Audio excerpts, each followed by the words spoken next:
I think it should just go to the whoever lost the most on FTX. Like whoever has the largest balance, like you get like rewards based on how such bad an insult. Yeah. So if you get like you're the worst off in FTX, you get the sex tape. Like that's the rule. Yeah, that'll make them whole again. Yeah. Well, you'll see some holes. I don't know if it'll make you whole, but Maybe that's all you need though. They could sue for it. I don't want my money back. I just want the sex They tape. both look like Sam and his girlfriend look like crackheads from the Shire. Like I don't understand how these two ugly people just found their way to such wealth. It's really something. Well, Sam was literally taking drugs. Like he was like addicted to amphetamines. Yeah, there's that too. Yeah. Well, he also started rich. He had a good spawn. Kaya, he literally in that most generous billionaire video is like, well, it's actually quite simple. I started from humble beginnings. I noticed a discrepancy in the trading volume and trading price of Bitcoin where it was 10,000 on the American market, but 11,000 in the Japanese market. So I put a casual $10 million into the American market for Bitcoin and then sold it on the Japanese market to make $1 million every weekday. Like he was genuinely just born rich. Yeah, weren't both of his parents like Harvard professors or some shit? Compliance lawyers. I don't know about professors. Yeah, lawyers. I think they were like, I think they were affiliated with Harvard or something like that. I want to know their level of involvement. It's kind of unclear how much they like knew, but it's very strange that they like raised this kid. I mean, here's what I say. I don't think if you've seen the corporate structure of FTX, I don't think you would get that if your parents weren't lawyers. You know what I mean? True. Like the corporate structure of FTX was this spaghetti like Alfredo dish where it's just every company has like 12 different subsidiaries and then those are chained to all these others. And it was done in a way to hopefully hide the assets. Like Sam had $500 million worth of Robinhood shares that he was trying to basically say doesn't belong to the investors. And it was because of how he like structured all these companies that he was going to do that. And that's how he's going to pay for his legal fees. I think they actually seized those now, but the entire structure was built to protect his money, protect his assets, and like keep liability at a low. So I don't think you would know how to do. Your average person would know how to do that if your parents weren't like these like high-powered lawyers. That's true. Can you speak of briefly, I forgot about this, but the guy from Binance, the Binance CEO, whose name I'm blanking on, as always. CZ. He kind of... CZ? I don't even know what that stands for. That's his, I can't pronounce his name, but he goes by CZ on Twitter. Yeah, and I think he brought FTX down with like 2 tweets, did he not? He was like, I'm That's gonna buy FTX, and then he said, no, I'm not gonna, never mind. No, and they kind of No? Terra Luna. That was Terra Luna that happened to, wasn't it? No. I'm like right. 99% sure happen with CZ FTX, but it wasn't. He didn't cause it. Like what happened was this report came out from CoinDesk that showed their actual assets. They had been saying we're back, and then a report came out basically saying what they genuinely had. The report was terrible because it was basically a bunch of shit coins that he had printed himself that was backing his entire net worth. So, or all their like liabilities. So CZ retweeted somebody's article basically pointing this out, saying like, oh, this looks pretty bad. And CZ just has a lot of followers. He's influential. So he goes, like basically made some tweet basically saying, oh, I don't know if it's true or not, but crazy if true. And then that started the panic sell. Then after that, Sam didn't have money, so he reached out to CZ and said, oh, will you buy my company? CZ was like, yeah, psych, he just like pulled his hand away from the deal. So then it was like, okay, well then after that was reported, then the implication is not only is it bad enough to need a bailout, but even the guy who was going to bail you out looked at you and said, oh, I'm not touching this at all with the 10-foot pole. So that looks even worse. So then... But the truth is gives you credibility. Yeah. The truth is that the fear wasn't what caused the failure. It was the fact they just didn't have the money. So the fear precipitated the failure, but that always was going to happen at one time or another. It was just like he was the guy, the straw that broke the camel's back or whatever. Yeah. CZ caused the cash flow what issue. Is it called? Jeff would know. I'm not Jeff, but is it called the liquid squeeze or something? When everybody at the same time tries to pull out their money, but the company does not have liquid assets. Yeah, enough to let everyone pull out the money at the same time. Yeah, that's right. Squeeze, yeah. But it's important to say there's like liquidity crunches which is what you're describing, where it's like everyone wants their money and you don't have it, but you have the assets somewhere, right? Like you have the assets like, oh, I actually need this loan from Charlie back to pay you. But FTX, that wasn't the case. If that was the case, they'd be fine right now. They probably would be out of Chapter 11 bankruptcy, because that's kind of the point of Chapter 11, is it's like a restructuring of your company in order to like basically get everything paid back. So it's kind of like a pause in your operations so you can sort everything out. But the problem with FTX is they just don't have the assets. So that's what you call insolvent, which means not only can you not pay the money now, you can't pay the money ever because you don't have the necessary assets anywhere. Okay.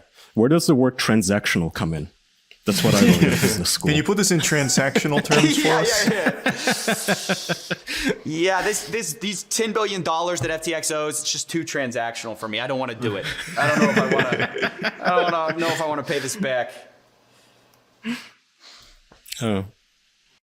Going back to the Logan Paul thing, the Logan Paul video, I did watch his response video, and one thing that stuck out to me was that he made a claim that you worked in law enforcement or something similar to that, and it's been hanging around in my head. I want to know, like, did that come from anywhere? No, I keep asking where that came from. I was like, where did that? This is so I've been waiting to respond. I'm gonna respond like officially on my channel. I'm kind of waiting till he does his apology. I was gonna respond, and that was gonna be one of the first claims that I'm like, I have no idea if he made this up or if he heard from somebody. Like, there has been a history of people, obviously. A lot of the people I cover on my show don't like me. So some of them post on these like anon boards that I ripped them off, or like basically they spread these rumors about me that aren't true. So I thought maybe that was the case. Like maybe Logan fell for one of these like silly little 4chan posts or something like that says like I'm this bad guy.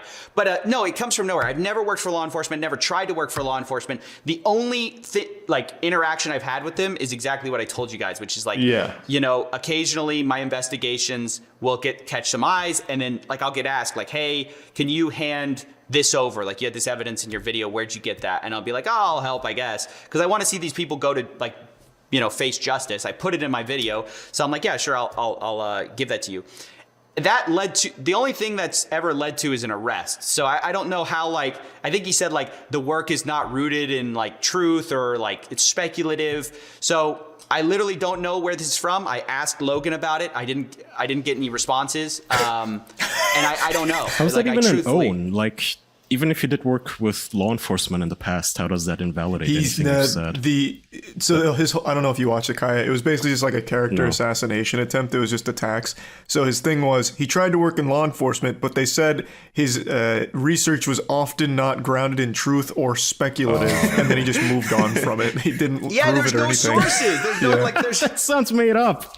Yeah, It was great. Oh man, It kind of makes you sound That's like too if I cool said, for this guy law tried his enforcement. hand at a PhD thesis, but he was denied. It's like, who gives a because fuck? his ideas were too stupid. Yeah. He tried to go to college, but was deemed an imbecile.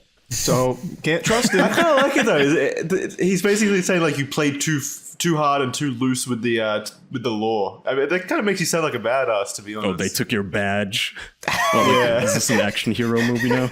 Yeah, dude, I would probably talk about that if that were the case. I mean, but it's just this weird claim where I was like, I have no idea where this is from. There's a lot in the video that's wrong. I guess I'll end up addressing it, but like there's so much that's messed up. I wouldn't be surprised if actually like Zach Kelling, the guy in the video, like sues him for defamation, because like he, out of everyone, got smoked the worst just based on things that either weren't true or just were completely like defamatory. It's crazy. And that guy's a private figure, so I don't know what's going to happen with that. But Oh God, yeah. Wait, that's really interesting. That's something that we should absolutely mention, because I don't think you guys know this. So in Logan Paul's response video, he's like, well, CoffeeZilla refused to acknowledge that the developer that he was talking to was actually a criminal I hired. And then he puts his criminal history on blast. But that guy had his whole record expunged. He's a private figure. So he straight up fucking doxed the guy to his entire audience. It was wild. Based on a 2002 conviction. It was over 20 years old. Like I literally think I actually asked Z or Zach, I guess he's known by now that Logan doxed him. I asked him about it, and he's like, yeah, like I had that record expunged. It's from 20 years ago. Not only have I tried to get it expunged, he works for like some like criminal reformation like thing now. Like he's like totally moved on from that. It like doesn't define him anymore. So it's not even that I'm the biggest fan of Zach, or I think he's like this super trustworthy guy, but to be like, oh, he's a felon is like if 20 years from now somebody was bringing like up like the suicide forest for like Logan Paul. Like it's like crazy. So that was really weird, yeah. And then he said that that Zach only had 3 developers, but that's factually not true. And like I ended up texting Logan about it. I didn't get a response about it, but basically there's GitHub proof that they had over 30 contributors to that GitHub. So it's like factually not true. He goes, yeah, he tried to extort me for like $1 million, but he only had 3 engineers. It's like that's just verifiably false. That's so fucking good. I just couldn't get over because I was talking to Mudahar about it, and eventually was able to conclude like, yeah, no, this guy had his whole record expunged. Like he was like the straight and narrow now. Logan for some reason thought this was a good defense to like make the claim that I only hire criminals, so you can't hold me responsible. It was so weird. It was so wild. Yeah, it is very weird. That had me giggling for a minute. Like this dude just got fucking doxxed as part of like Logan's defense strategy, which only made him look even more incompetent and negligent. Crazy.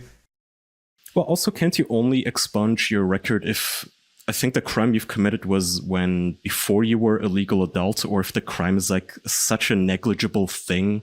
Like you can't have murder expunged, right? Like it's not an important thing. Yeah, no, I think there's definitely levels to it. I don't know what the policy is from where he lives, but yeah, I don't think you could have something as serious as murder expunged even 20 years later. Yeah, that's I'm not a lawyer, but that sounds correct. What I know is that like Zach has spent basically his life since trying to A, like expunge it from his record, and B, get it put off the internet. Like, so he's taken like every pain to get it off these websites, to get it off all this stuff, only to have the guy who hired him for this project and then didn't pay him drag it in front of millions of viewers and like slander him with it. It's wild. How as an own for me, like the weirdest thing is as an own against the guy who called him out, and then Logan made himself look worse. Like it doesn't make any sense. Like you hired him, but so how did Logan find out that he was a criminal if it was expunged? That's what I can't. Even this guy was like, I have no idea how he found this out. He must have paid. There's these offshore data brokers who just kind of don't care. They'll just sell any information about you. So my guess is they did some like super deep, probably paid background check on the guy to try to dig up some dirt. I really don't know. I don't know actually how though, because what's at least from what Zach was telling me is like he's like, you normally would not be able to find this about me. So I don't know the truth. I don't know where you should come out and claim someone is claim baselessly that Logan is in law enforcement. Do a reverse cut. That's how he found out. That would be quite the twist. Maybe that's how he found out that I used to work for them too, or tried to work for them, or whatever it is. He worked in the same department. Yeah, dude, he's in my department. And like it's Logan who said it. That's like Logan's quote. He's like, yeah, I didn't like him because his work is often not. And I said that yesterday. His papers arrived on my desk, and I said, well, this is speculative transactional nonsense here. This is going right in the dumpster. That would make it even worse, though, if he ran actual background checks on people and like typed them into Google and found out their history and then decided, yeah, I'll work with this guy still. Well, exactly. Yeah. Yeah, that's the whole thing that makes no sense about this. What's also weird, like I guess I'll bring this up probably when I later do a response video, but I think I'll bring it up here too. Like the whole idea of repairing the game is kind of great and all, but the problem is, these criminals that you like invited in, some of them still have tokens. Like they sold, but they didn't sell everything. So one of the strange like questions that I have is, okay, let's say your plan is to repair the game and you say you're not going to make any money from it, which I interpret to be like, I'll never sell. I'm just going to just altruistically build this thing. What about the guys and criminals who already stole from the project who still have money? Like, who still have money in the game? How do you get them out? That's a good question. So he'd have to buy them out too and somehow force them to sell their shitcoin. Yeah, but Crypto King has like as many wallets as Sam Bankman-Fried has subsidiaries. He has like, so many, he's like hundreds of wallets. So because I think when I was tracking him, I tracked something like over 40 wallets, and that's just the ones I knew of. Maybe more than that. I have to go check. But so I know he has wallets I don't even know about. I certainly know he has wallets that Logan Paul doesn't know about. And then the same thing is true of Eddie Ibanez. It's not clear that we have all his wallets tracked. So because they were doing shenanigans this whole time where they were buying in secretly while no one knew. So because of that, I think that like the idea of just restarting the game is sort of a non-starter because you just have these giant whales that are going to sell. I mean, presumably when the price goes up. God, can you imagine how poetic that would be? All right, it's coming back, guys. Put all your money in. Trust me this time. And then bang, happens again. It doesn't make it. Yeah, it's crazy. It doesn't make any sense. It's really weird. Also, I think I saw like the wallet that I think is Logan. I have it tied to Logan. And it was like rebuying into CryptoZoo like right before he announced that he was coming back. So like he was like trying to pump his own price, which I thought that was really interesting. Like I was like, oh, that's because there was a lot reported about like, oh, CryptoZoo's way up so it's like a bullish indicator. Like, hey, people really believe this. But I mean, from what I could tell, it was like a lot of just like Logan and co that was buying in. God, that's so sad. Ugh. Sounds like a scam to me. They believe in the project. We'll see if people buy in. I mean, I think if I'm Logan, I'm like, look, this is my chance to extricate myself from this situation. Let's just pay these people back and let's never mention the word CryptoZoo again. Because this is going to become like a multi-year albatross for him where he has to constantly answer for the failures of CryptoZoo. Like, I just find it hard to believe that CryptoZoo is going to be this huge success since. So why would ego. It's going to be ego. Yeah, why would you launch it again? Like, I don't know, man. It's so weird. By the way, Chad has given us a last-minute update on the pig situation. Logan claims he gave the pig away to a ranch for 10 months, and after the 10 months, the owner of the ranch sold the ranch? I guess the entire ranch. And he says after that, I don't know what happened. But he feels sorry. An incredibly heartbreaking situation. I had Pearl for 2 years. I'm beyond thankful to the gentle barn for taking her in, and will do whatever I need to aid in Pearl's care. Hopefully he's telling the truth, yeah. That's what I was saying. We don't know the full situation. You never know the full situation Mm-hmm. in cases like that. That's why I didn't like jump on it when it came out, because I was like, yeah, I don't know. There could be a good explanation. It could be a total lie. We don't actually know. I just still think in his case, you could have, like, if you really didn't want to lose Pearl, which the email seems to indicate was the case, he absolutely could have just had, like, full-time pet sitters staying there, because he's not full-time Puerto Rico. In fact, I think at this point he spends more time in the States than Puerto Rico. Like, he could have actually just had someone there when he was away. Charlie, but maybe he thought it would have been healthier or more caring for Pearl if she went to an actual ranch for pigs. I don't really buy that. Is there such a thing? So. I will say, Charlie, if you can prove that Logan spends more time in the States than the Puerto Rico, you can probably whistleblow him to the IRS. Because to be like technically qualified for his tax loophole, he technically has to spend 50% of time or more in Puerto Rico. So if like actually that's a true claim, ironically, you could probably report him for tax fraud because you actually per like the Puerto Rico, at least the last time I checked, per their like whole rules, you have to spend 51% of time to make it your primary occupancy. That's why he's like always in Puerto Rico actually. So yeah, I don't know if that's true or not, but if so, that's pretty funny. I'm just exaggerating. It just feels like he spends more time here because he's always doing these projects and these collaborative efforts. Yeah.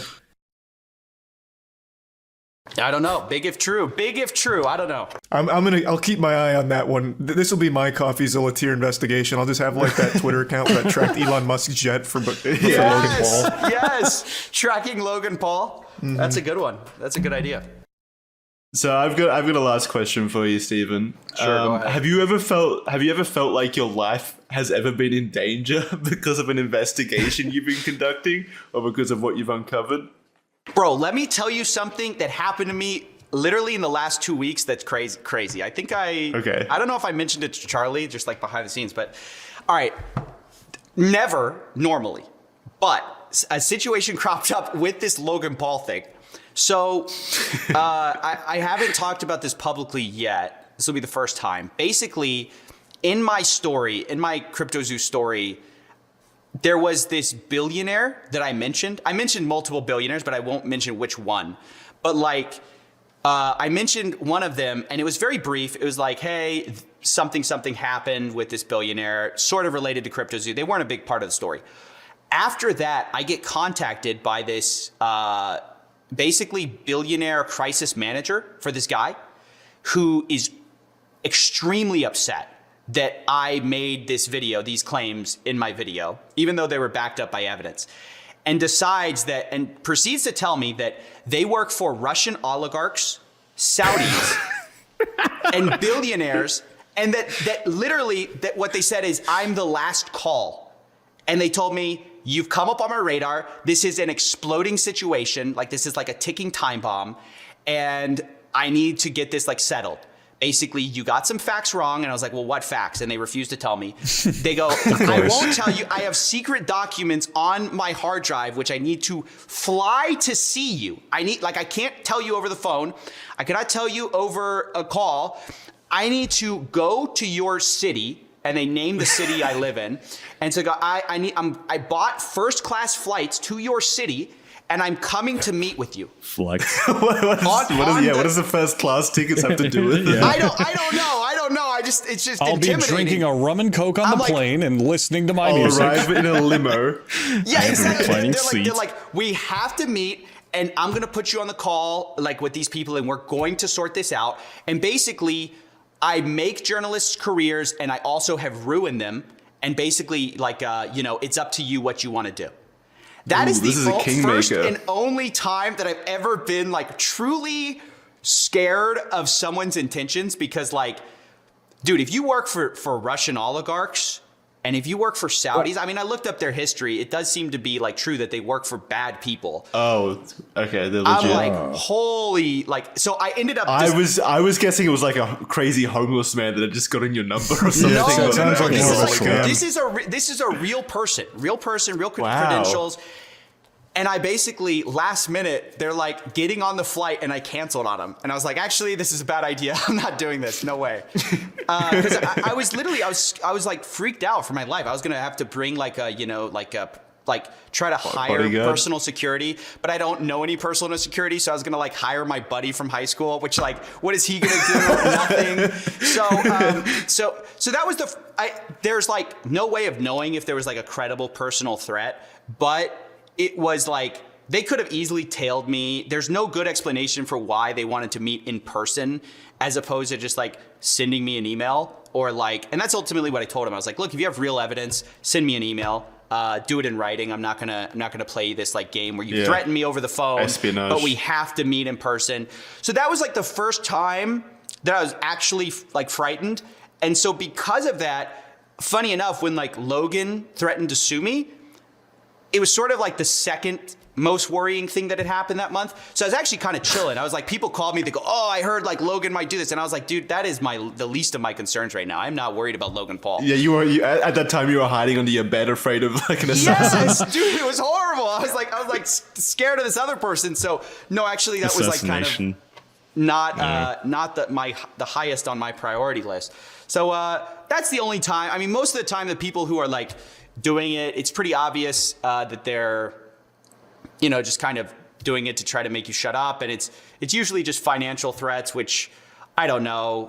I don't have a lot. So it's like, even if they go after me, it's like, all right, fine. Whatever. Take it. Yeah. So that's basically my only real story, I guess. Oh, actually there's one more story. I guess this is kind of weird.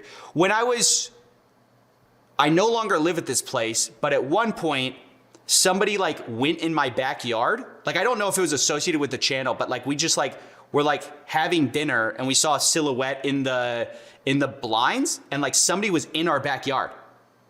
So that was pretty weird. Like, just like, we don't know if they were like coming after us. We don't know if it was like a hobo, a bum. But like when you're in this situation, you kind of assume the worst. But after that, like, I don't know, that's like a year past. So I'm not really worried about that anymore.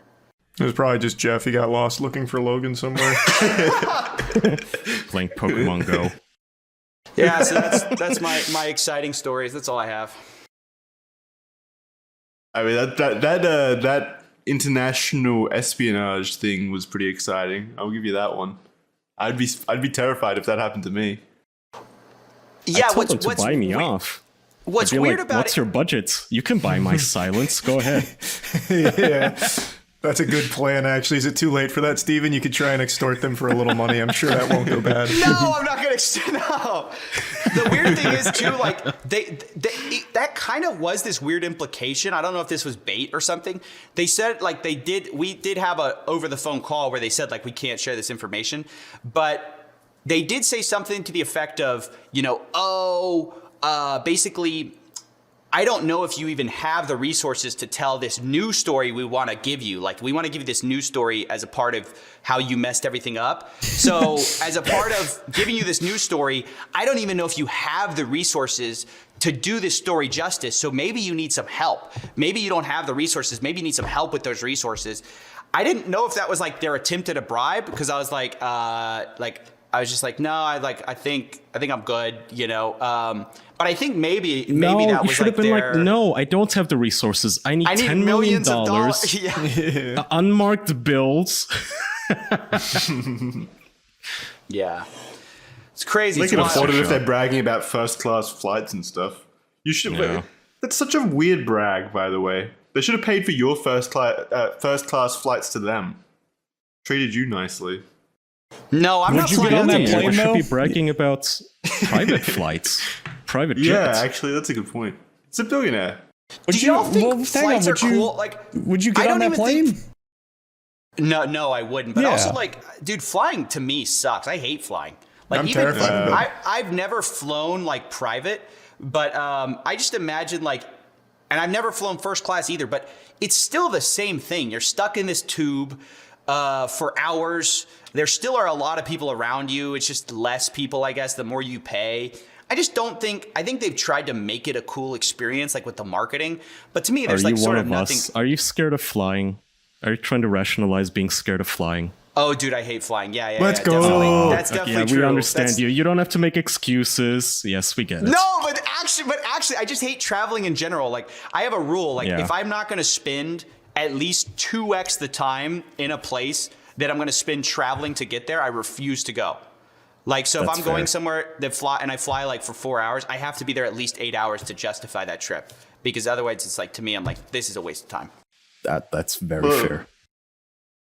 Yeah, but that you'd be flying twice in one day, right? If you didn't spend 8 hours there, that seems like, why would you fly there in that case if you're just gonna spend a couple of hours? Is that common in America? Well, like there's often offers to like do like podcasts, right? And they're like, come fly out to right. LA or something to do it. I guess you're right that like fuck I would that. technically spend a little bit of time in LA, but the actual reason I'm going to LA is for like a 2-hour podcast, right? So I'm Right, functionally okay. getting 2 hours of value out of spending like who knows how many hours in a plane, like maybe 6 hours there and back, or I don't know how long it takes to fly there, but yeah, to me that like doesn't make a lot of sense. So I'd want to like instead find a bunch of things that I want to do before I actually decide to fly out to somewhere like that. Yeah. Do you like to maybe not travel, but do you like to go and see new places, like holiday? I guess. Yeah, like I like I mean, yeah, but like a lot of the places are pretty boring. Like I like going to the beach, but it's not like, you know, like the super beach. It's like the closest beach to me. Right. Or I like going to Yeah. like some parks, but it's just like my neighborhood park is like cool to me. I'm pretty, I don't know. I'm pretty like boring with this stuff. I don't really, I think a lot You've of been like, scared into not exploring the world. No, These that's people not have it. got I them think to it's you. completely fair.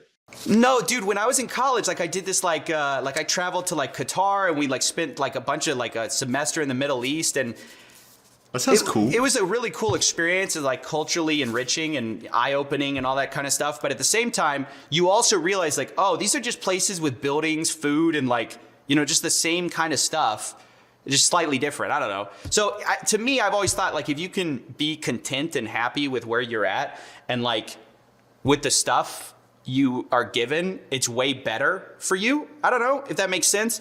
I mean, if you think about it, people fly to most people's cities to visit there, like as a trip, as this fun thing. And then those people in those cities fly to other cities. Like everyone's just trying to escape where they are because they aren't happy. But if you can just be happy with where you're at, with like what you have. The grass is greener kind of thing. Yeah, absolutely. But the grass is always greener because it's full of shit. Well, damn, that was profound. Never thought about it that way. My outlook's changed. I feel like, all right, so would you visit Qatar again if you could just teleport there immediately? Yeah, okay, yeah, I probably would though. Just to visit. Okay, well then it's cool. just it says travel thing. It's a flight thing then. Yeah. That's what. Yeah, that's and it's like also like just the time away from like you also. I would have to find time in like my schedule. The thing too, like I don't know how you guys feel about YouTube, but like, dude, it's such a fun job that I'm like. I feel I'm pretty much a workaholic because I just love what I do. Yep. So it's like a lot of times, I mean, I probably could like make myself take a vacation. Like that's what I'm sort of doing right now is I'm kind of forcing myself to spend a little time relaxing. But honestly, like I can't wait to get back to it because this is sort of what I enjoy doing. So I don't know. I think, but YouTube, you don't have to go do from home, right? You can do it anywhere. You can do it in Qatar. Me, not so much. I mean, I got the $10 million studio. I can't go recreate that just anywhere. It's not like I can just like throw up a green screen or something. Like that's not how it works. So Steve, you would probably relate to something I feel, and I'll bet Charlie kind of gets this itch too, where after a good while away from it, you just don't know what else to do with your time. So you just want to fill your time with it, you know? Like with YouTube, YouTube and all that kind of stuff? Yeah, with YouTube and creating stuff, yeah. Yeah, it's like what I've been fascinated to do forever. I wanted to do it for a job, then it became a job, and it's like now it's like, oh, that's sick. I like get to basically do my passion for money. It's like weird. Yeah. So yeah, no, it's great. Honestly, I would be doing this just like if I won the lottery, I'd probably get bored and end up doing it anyways. Like I don't think it's a matter of like I have to. It's just like this is you have to find something to fill your time with. I can like I'll give you a relevant example. You know, there'll be times where weeks and weeks straight you'll just be working on stuff like it's just one after the other. Oh, I finished this, time to look at this, so I'm tackling this thing. And then you kind of have that moment, that realization where you go, maybe I'll take a break, maybe I'll take it easy, maybe I'll dedicate a day or a couple days to just fucking around, playing games, whatever. But then that so quickly just wears off and you go, well, hey, wait, I want to go back to doing this. Into your mind. You don't want to let him in. Taking you away from what matters most. Exactly. It's that motivation, that determination. You just can't let it go. But what I'm saying is even when you try to relax, even when you try to step away from it and just take a break, there's still always that itch, always that, I'd rather be doing this. I'd rather be fucking around with this. You always need to ask yourself in moments of weakness like that, do you think Jesus ever relaxed? The answer's no. That's true. He never did. Never once. That's true. He didn't have a lot of time. He had to get a lot done. Actually, I have a question for you guys. Like, I'm sorry if y'all are already closing it up. I agree, and I think that most of like what I'm trying to do this year, actually specifically, is achieve some level of like balance. Because I think that like whenever I'm tired of YouTube, it's mostly just because I don't take like small breaks. I don't need large breaks. I just need to like take a weekend off every once in a while. So what is y'all's schedule, like your preferred rhythm of content where you feel like you're just in that pocket, you're not doing too much, you're not doing too little? Like how much is it for you guys to hit that sweet spot where you feel like rested, but also you're like fulfilled?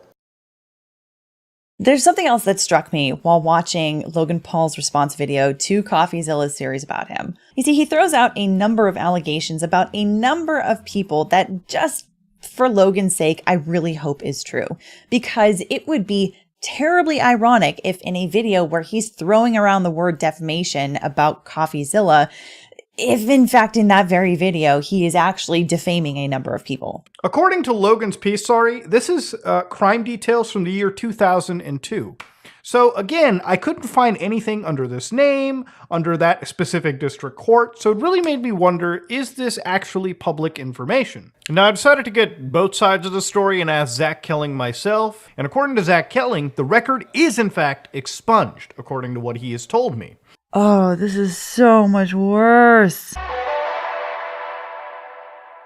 So I recently published a video talking about the legal mistakes that Logan Paul may have made in his response videos to CoffeeZilla's 3-part series on him and CryptoZoo and the possibility of them being an alleged scam. And in response to that, I got a number of questions from people asking for more information or more analysis on Developer Z, who Logan Paul outed as Zach Kelling. First, if you haven't seen that first video, it's linked in the description below. You might want to watch that first. But otherwise, let's continue on. So specifically, a lot of people pointed to a particular video that was put on the channel Some Ordinary Gamers, run by a guy by the name of Mudahar. In reviewing this whole mess, Mudahar actually reached out to and got in contact with Zach Kelling. And upon further research, I found that Zach has actually also posted some things onto Facebook in his own defense. So in this video, we're going to take and analyze this new information and see how it changes this whole situation.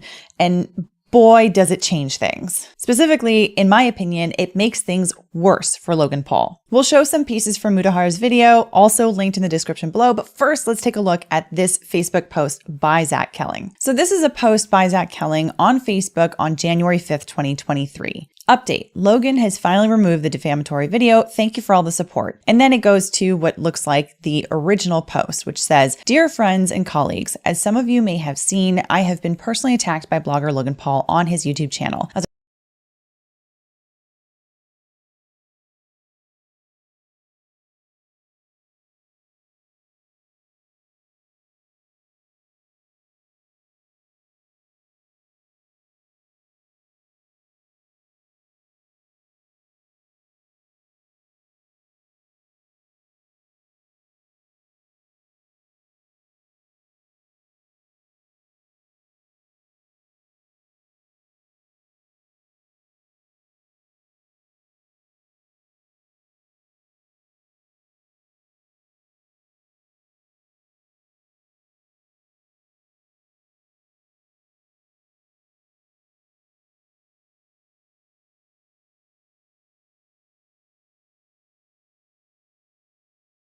As I care deeply about the well-being, reputations, and continued success of all my colleagues, partners, investors, and our associated work, I am writing to address the core of his claims here. Firstly, I made mistakes 20 years ago, which I deeply regret, and yes, these gave me a criminal record. I have since been granted an expungement and have worked very hard to move forward with my life and career. I believe that everyone has the right to lead a dignified life, and I have worked very hard to build a decent life for myself, my family, and everyone around me. I speak openly with friends, colleagues, and investors about my history who have and continue to express support for me and my work. I am writing a book this year about my entrepreneurial journey and how I was able to overcome adversity and build meaningful multi-billion-dollar businesses and hundreds of open source projects and help millions of developers in my professional career. Secondly, I am an investor in an original CTO of CryptoZoo. The devs are still owed over $1 million USD by CryptoZoo and 5% tokens. I am happy to share the GitHub, which shows it was indeed a heroic effort by over 30 folks. In fact, Logan used my good name and reputation in the crypto community to raise money for this project. I worked really hard on CryptoZoo and we all wished for it to be successful. We quit the project because Logan didn't pay us for our services rendered. In closing, I would like to sincerely thank everyone for the outpouring of support that I have received in the past few days in light of these attacks. My legal counsel will be following up with Logan and the CryptoZoo team to address their claims directly. All my best, Zach." Oh, Logan, what did you do? So, according to Zach, there were some significant problems with some of the things that Logan was saying in his response video to CoffeeZilla. So let's go through 3 of the main claims that Logan made here. First was that Logan claimed that Zach had stolen the code or held it hostage. Coffee, you interviewed the developer who stole the game code, fled to Switzerland, and held it hostage for $1 million. Second was Logan claimed that The 30 developers that Zach claimed that he was working with or that he had hired for the project were actually only 3. I guess among many things, it doesn't surprise me that he lied about having 30 engineers and a $50,000 a week burn rate. On my end, I've seen 30 engineers. I'm burning $50,000 a week. Which, side note, is how this delusionist landed on the $1 million code ransom, but it turns out he only had 3 engineers. And finally, Logan claimed that Zach Kelling supposedly had been convicted of a felony, specifically armed robbery of a liquor store. Surely, as the internet detective that you proclaim to be, you would know that he spent time in prison for multiple felonies, one for aggravated robbery, armed robbery at a liquor store, and the other for, surprise, obstructing the legal process. I can see why you kept him anonymous. Wouldn't someone with journalistic integrity know their credible source had not only an agenda, but a fondness for orange jumpsuits? Or did you just hear what you wanted to hear and moved on? So let's start with the first one, the claim that he had stolen the code or held it hostage overseas. Now, in CoffeeZilla's original series, Zach was on audio saying that he had not been paid previously, which was why he took the code with him. Now, obviously, the first thing I wanted to do was hunt down this developer, who we'll be calling Z here, and find out the truth of what happened. Why did he steal Logan's code for $1 million? However, I finally got a hold of him, and when I did, he admitted he took the code hostage, but he says the reason for it was nothing like what Logan had said. He literally never paid me anything at all, ever. I never was paid. And, we got to a point when I was working on it where I just realized they were just going to try to steal all of my work and not pay me. And so I took all the source code private, and I just kind of, we spent like a month just trying to negotiate and get something figured out where I would finally get paid. Because on my end, I have a team of 30 engineers. I'm burning $50,000 a week on building this thing. And the only thing they brought to the table were a bunch of Photoshop JPEGs. Now, it seems like one of the first issues here that happened was that there was no written agreement between the parties, between Zach Kelling and Logan Paul and the rest of the team for CryptoZoo. Now, in all seriousness, I do want to acknowledge something which actually kind of looks bad a bit on the developers, because it turns out very few written contracts were actually done. So much of this were verbal deals like, oh, we'll take care of you. We'll give you $350K. We'll give you $1 million. We'll give you whatever. But then when it was time to actually sign the deals, there's just always delays. What kind of promises were made to you? Verbal promises, basically. So verbal promises, and then we followed up with a physical paper agreement. But that's when communication broke down. So it sounds like they didn't have anything reduced down to writing about the scope of work, the payment for services, or who owns the IP and at what various stages people own the IP. Side note, we don't give legal advice on this channel, but for anyone that needs to hear it, this is just general life advice.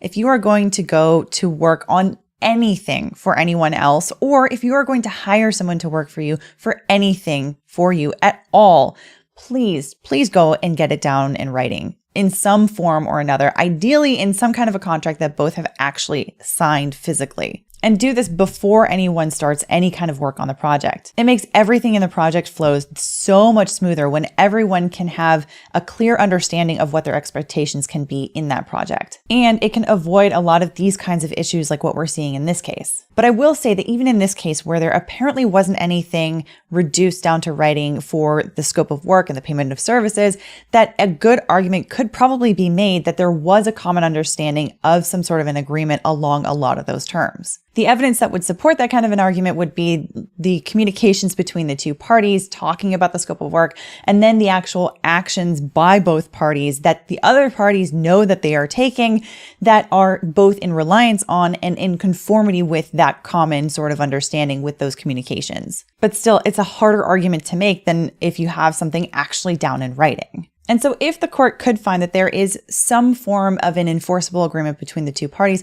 where there is a dispute between the two parties, where both sides say that the other side did something wrong, the court is going to try to analyze who breached the contract. And typically what we would look to is who acted outside of the terms of the agreement first. Here, Zach says that he took the code because Logan didn't pay him and refused to pay him. He literally never paid me anything at all, ever. I never was paid. This is something that Logan has not disputed as far as I can see. And so if that is true, that would mean that Logan was the one who actually breached the agreement because of the fact that he was the one that was responsible for paying. That was his end of the bargain, was to pay for the services. So if he didn't pay for the services and then he refused to pay for them, that means that he's the one that's actually breached the contract first. So is it defamatory for Logan to say that Zach held the code hostage? To be honest with you, I wouldn't actually call that defamation because of the fact that in order for a statement to be defamatory, it has to be a statement of fact. And this to me sounds like it's